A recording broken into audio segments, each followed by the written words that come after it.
vendredi saint. Il y a un phénomène en France, depuis quelques années, qui s'est encore accéléré cette année, une explosion des baptêmes d'adultes et d'adolescents. Cette année, plus 45% encore de baptêmes d'adultes, plus de 10 000 adultes qui, vous savez, les adultes ne peuvent être baptisés que à Pâques. Quant au baptême d'adolescents, ils peuvent l'être à d'autres moments, mais il y a un pic à Pâques. Eux aussi, c'était pour les 11 à 17 ans, 7400. Jusqu'en 2021-22, c'était très stable. Adultes plus adolescents, c'était en moyenne 4000 par an en France. Maintenant, on en est à plus de 17 000. Donc c'est x4 déjà. Et en fait, chaque année, ça augmente de 30 à 40%. C'est fulgurant. Par ailleurs, un événement a lieu, vous savez, un pèlerinage à Lourdes de jeunes, le FRAT, qui existe depuis 1908. C'est des lycéens de 15 à 18 ans. Cette année, ils sont 13 500, arrivés en bus des 8 diocèses d'Île-de-France. C'est un record depuis la création de ce pèlerinage en 1908, donc il y a plus d'un siècle. Alors, frat pour fraternel, hein. C'est à Lourdes. Vous avez des messes qui sont beaucoup plus remplies, alors que ce soit en région parisienne ou partout en France, hein, mais y compris dans les petites communes, que les autres années. Alors bien sûr, il y a un effet mécanique, attention. Vous savez qu'en l'an 2000, il y avait encore, j'ai retrouvé le chiffre, il y avait encore chaque année en France 380 000 enfants baptisés, peu après la naissance, enfin vraiment. Et l'année dernière, il n'y en a eu que 179 000, donc moins de la moitié. Or, la natalité n'a pas baissé de la moitié, donc il y a vraiment une proportion, elle a baissé un peu malheureusement, mais elle n'a pas baissé de la moitié, donc ça veut dire que la proportion a baissé fortement. Donc, il peut y avoir des effets c'est différé, quoi. C'est-à-dire que des gens qui sont plus baptisés à la naissance peuvent faire le choix, adolescents ou adultes, ensuite de se baptiser. Donc c'est pour ça qu'il peut y avoir aussi une hausse. Il y a un effet différé. Il y a de ça. Mais quand vous êtes sur des hausses de 40-45% par an, c'est pas que ça. C'est qu'il y a autre chose. Alors, moi je crois qu'il y a un besoin de sens. Vous savez,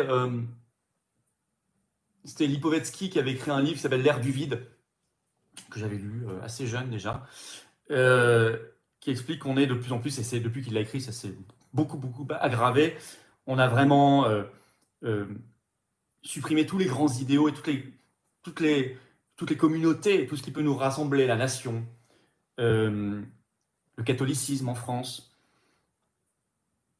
On a supprimé la quête de valeur, de sens, pour le remplacer par quoi? Par le consumérisme, par le nihilisme, par des débats morbides.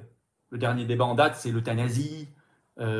C'est toujours que ça, c'est l'enfer. Et je suis très inquiet d'ailleurs sur le projet de loi, puisque je ne fais aucunement confiance à ces mondialistes au pouvoir qui auront dans leurs mains un instrument de mort. Et vous avez vu que Sandrine Rousseau demande déjà l'extension aux enfants.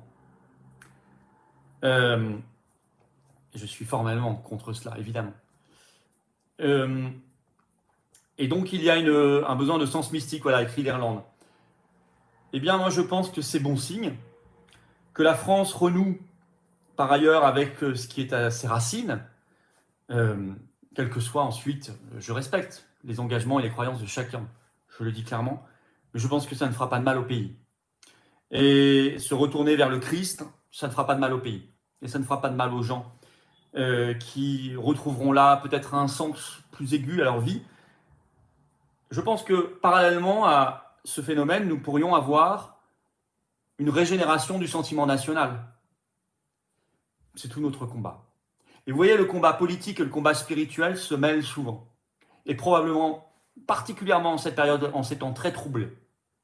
Beaucoup me disent dans les manifestations, et j'y fais moi-même référence dans mes discours, en parlant assez régulièrement de l'âme de la France et de sujets qui me tiennent à cœur et qui me semblent très importants, ne soyons pas que dans un combat matériel. Ne soyons pas que dans un combat matériel parce qu'il ne l'est pas. Et je vais vous dire en face, d'ailleurs, nos adversaires ne sont pas que dans un combat matériel non plus.